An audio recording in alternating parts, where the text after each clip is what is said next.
Hop, assalomu alaykum qadrli o'quvchilar. Bugun JavaScript'te shartli operatorlar haqida o'rganamiz. Hop, ya'ni bu shartli operatorlar tarmoqlanuvchi dasturlashga kiradi. A, Misol uchun hayotimizda juda ham ko'p ishlatamiz. Oddiy o'yinlarda misol uchun har bir qismida tarmoqli dasturlashga duch kelishimiz mumkin. Hop, biz qaysidir ishni bajarsak, a, misol uchun qaysidir o'yinda qaysidir levelga o'tishimiz uchun qandaydir shart bajarishimiz kerak bo'ladi yoki qanaqadir ochko to'plashimiz kerak bo'lib qoladi.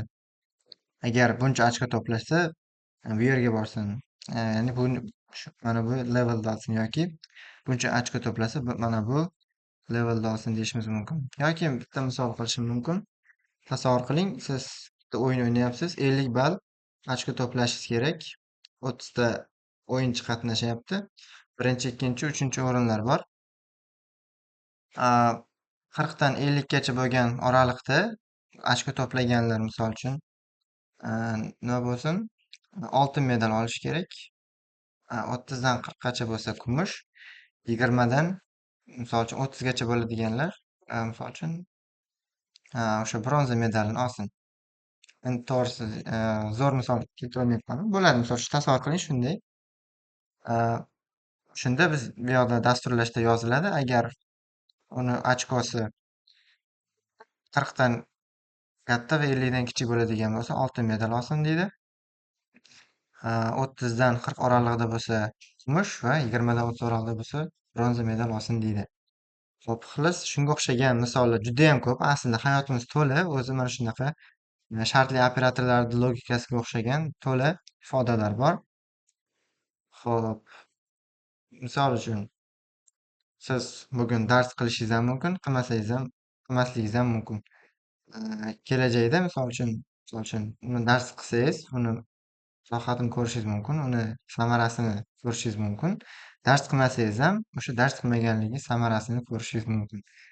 Shunga o'xshagan narsa. Keling endi kod yozishga o'tamiz.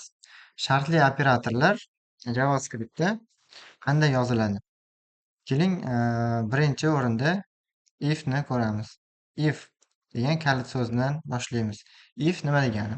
If bu o'zbekchada tarjima qiladigan bo'lsak, agar degan ma'noni anglatadi. Xo'p, birinchi sizlar bilan shartli operatorlarni sintaksisi bilan tanishtiraman. If va mana bunday qavs ochiladi. Ifdan keyin yopishtirib yozib qo'ymang. Xo'p, qavs ochiladi. Bu qavs ichiga biz shartni kiritishimiz kerak. Shart kiritiladi. Va o'sha shart to'g'ri bo'lsa, mana bu skop ichidagi, mana bu ikkita qavs ichidagi kodlar ishga tushadi. Misol uchun console.log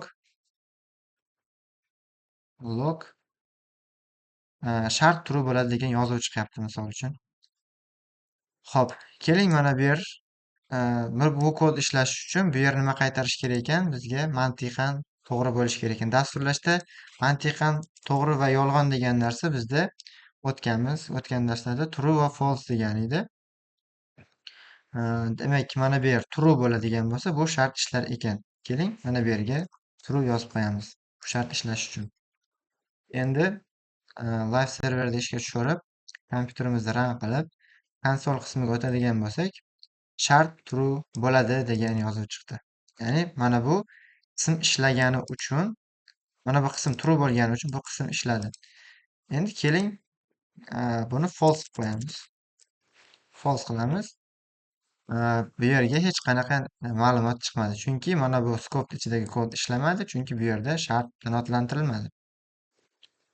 Yoki true deb holatida biz o'tgan darsda o'tgandek, mana bu belgi bor edi, not, ya'ni true emas degani. True emas bo'lsa nima bo'ladi? Обязательно false bo'ladi. Bu yoqda ham hech narsa chiqmaydi. Misol uchun bunaqa belgilarni ham ko'zingiz ko'rib o'rganib ketganingiz ma'qul. Loyihalarda ko'pincha ishlatiladi. Xo'p, ana endi yana bitta if yozib ko'ramiz. If misol uchun 2 katta bo'lsa 1 dan degan narsani o'rgatib ketaman. Ikki katta bo'lsa birdan, ikki buyurgan son birdan kichik degan konsolga buyruq chiqish kerak ekan. Ko'ramiz. Ikki buyurgan son birdan kichik degan bizda yozuv kelyapti. Demak, ikki birdan katta bo'lgani bizda nima qaytaradi? True qaytargani uchun uni ichidagi kodimiz ishlayapti. Hop, menimcha ifga tushundingiz. Ya'ni mana bu yerda qavs ichida shart beriladi. Qachonki u shart to'g'ri bo'lsa, undan keyingi kod ishga tushadi. Xo'p, keling endi biron bir bog'lamdagi kichkina narsani ko'rib o'taylik. Let yosh deyman.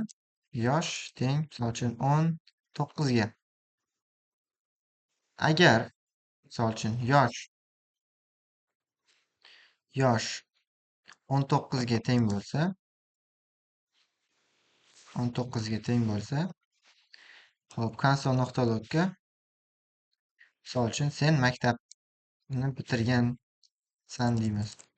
Yoki siz deylik, siz maktabni bitirgansiz. Xo'p, siz maktabni bitirgansiz. Agar yosh misol uchun 18 dan kichkina bo'ladigan bo'lsa, misol uchun necha? 17 yoshimi? Shunga o'xshagan. Keling, endi bog'lamni ko'rsataylik. Ya'ni if yozmayman, endi else if yozaman. Else if nima? Else if ham mana bu if bog'lamimizning davomi. Agar yuqoridagi shart bajarilmasa, keyingi kod mana bu yerga tushadi. If else. Bu yerda ham xuddi shunaqa.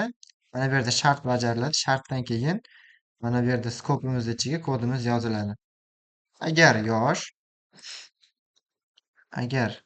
yosh kichik bo'lsa, misol uchun 18 dan deylik. Agar yosh 18 dan kichik bo'lsa, siz maktabda o'qiysiz degan yozuv chiqaramiz. Console.log siz maktabda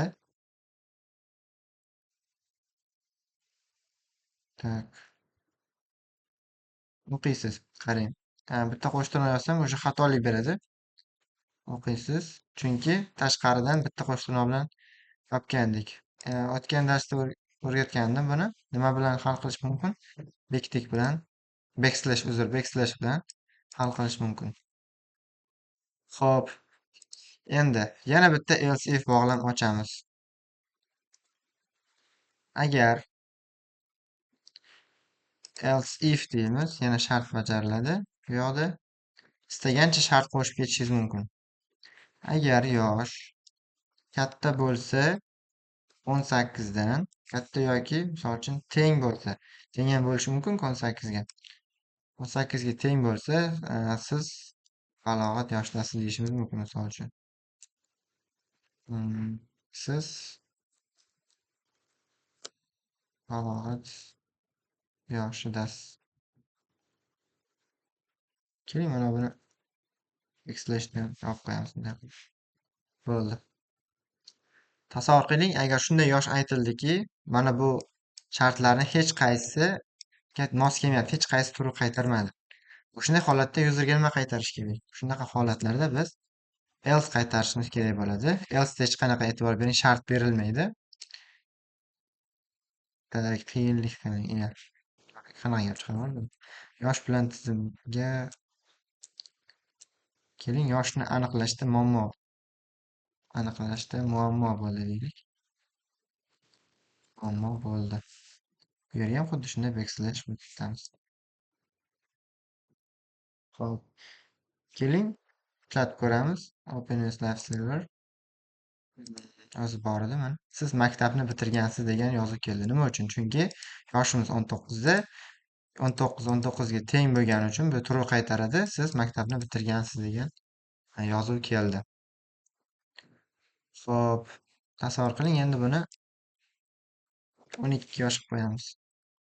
Siz maktabda o'qiysiz degan yozuv keldi. Keling, endi 18 degan yozib beramiz. Siz balog'at yoshidasiz. Xo'p, keling, endi hech qanaqa narsa bermayman. Misol uchun 0 ham bermayman.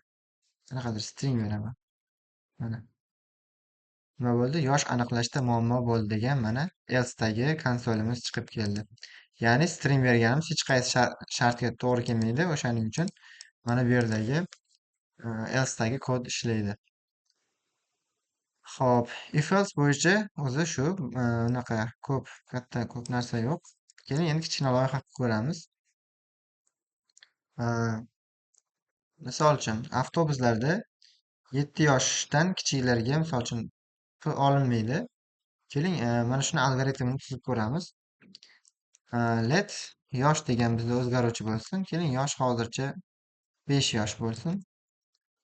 Agar deymiz, yosh katta bo'lsa 7 dan katta yoki teng bo'lsa, menimcha 7 yoshlar ham pul to'laydi. Katta yoki teng bo'lsa 7 dan siz pul to'lashingiz kerak degan yozib beramiz. Siz pul to'lashingiz kerak. Mana else if beramiz. Xo'p, hozircha else'ni o'zi yozib turamiz. Else agar 7 yoshdan kichik bo'lsa, console.logga yozamiz. Xo'p, siz pul to'lamaysiz deb qo'yamiz. To'lamaysiz. Hozir. Endi tasavvur qiling, bu yoqda kodimiz to'g'ri ishlashini bir tekshirib ko'raylik-da. Siz pul to'lamaysiz chunki 5 yoshsiz. Keling 15 yosh qilaylik. Siz pul to'lashingiz kerak degan yozuv chiqdi mana. Dasturimiz to'g'ri ishlayapti. Endi tasavvur qiling, yuzerlar mana bunaqa yoshni kiritib yubordi. Ya'ni 1522 degan. Baribir bizda mana bu chiqib kelyapti. Bu narsa ozgina mantiqqa to'g'ri kelmaydi. O'shaning uchun keling, ba'zi narsalarni qo'shib qo'yamiz. Xohlasak, demak, o'rtacha insonni umr yoshini, misol uchun, maksimum borsa 100 yosh deb oladigan bo'lsak, mana bu yerga 100 yoshdan kichik bo'lish kerak degan yana qo'shimcha shartni kiritib o'tishim kerak bo'ladi. Esingizda bo'lsa, o'tgan darsda va degan narsani o'tgandik. Va'da ikkala tarafda ham ya'ni true bo'lishi kerak. Va'ni ikkala taraf ham. Va yosh kichik bo'lsin deymiz 100 dan. Agar mana bu shart ishlash uchun mana bu ikkala taraf ham qanoatlantirish kerak yosh. Yosh 7 va 100 orasida bo'lishi kerak bo'ladi. Agar 101 bo'ladigan bo'lsa, bizda else chiqish kerak. Siz pul to'lamaysiz. Lekin endi bunaqa narsa yozganda siz pul to'lamaysiz degan yozuv ham mantiqsizlik. O'shaning uchun yoshni to'g'ri kiriting deymiz. Kiriting. Xo'p, bo'ldi. Mana yoshni to'g'ri kiriting. Juda yaxshi. Endi yozishimiz kerak. Undan kichkinalarchi? Ya'ni 7 yoshdan kichkina bo'lsa, ular nima yozsin? Buni ham keyin yozib qo'yamiz. Else if agar yosh kichkina bo'lsa 7 dan deymiz. 7 dan deymiz. Tasavvur qiling, bir xilla minus manfiy qiymat kiritib yuborishi mumkin. O'shaning uchun 0 dan katta degan keling 1 dan katta degan narsa qo'yib qo'yaylik. Xo'p. 0 dan katta deymiz, mayli keling. Va deyishimiz kerak. Demak, bu shart ham qanoatlantirish kerak bizda. Yosh katta bo'lishi kerak. 0 dan. O'shanda mana bu yerdagi kodimiz ishlash kerak. Siz pul to'lashingiz siz pul to'lamaysiz deyishimiz kerak. Siz pul to'lamaysiz. Okey. Yoshni to'g'ri kiriting degan yozuv chiqdi. Chunki bu yoqda 122 yo'q. Endi 15 qilaman. Siz pul to'lashingiz kerak deb chiqdi. 1 yosh bo'ladigan bo'lsa, siz pul to'lamaysiz deb chiqdi. Xo'p, demak, mana shunday bizni JavaScriptda if else'imiz mana shunday ishlaydi. Yana bir qancha ko'rinishlari bor. Misol uchun if ichida if kelishi mumkin. If misol uchun agar 4 misol uchun 4 teng 4 deb yozadigan bo'lsak, 4 teng 3 bo'lsa, sizdagi yana if ichida if yozib boshqa shartlarni berib ketishingiz mumkin. Endi bu loyihalarda yana sekin-sekin ko'raveramiz. Hozircha mana shuni yaxshilab o'rganib oling. Keyin bundan tashqari or yoki bir qancha shunga o'xshagan belgilarni ham ishlatib ko'ring. Misol uchun ikkita tayoqcha va undoq belgilarni ham ishlatib ko'rsangiz bo'ladi.